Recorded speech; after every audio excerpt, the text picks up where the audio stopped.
So an avian point count is a standardized method to assess presence and abundance of really any avian species at a given location. So point counts are typically conducted between May 15th and June 15th, which is sort of the height of breeding season for many of these eastern forest birds. That's when most males are singing most frequently and are sort of most conspicuous in the forest.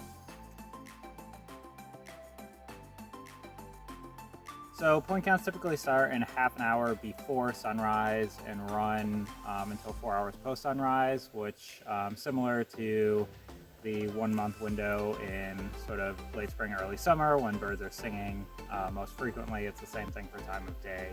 We time these to correspond to the greatest period of avian activity.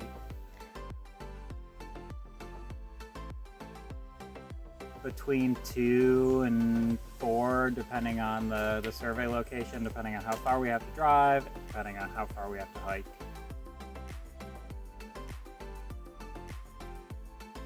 Depends on the sort of terrain we're working in, how far the points are spaced, but generally anywhere between 10 to 14 is what we shoot for.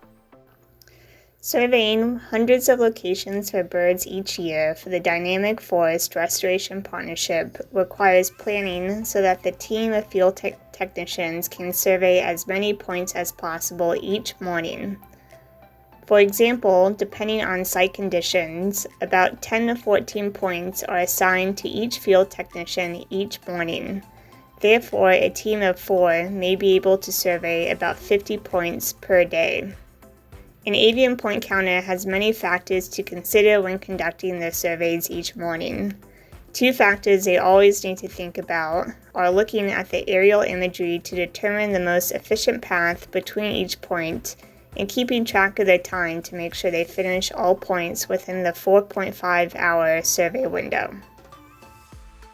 So for avian point counts in forested settings like this, typically most of your detections are going to occur via ear, so you really have to key in onto the vocalizations of birds. You have to be familiar with the songs and calls.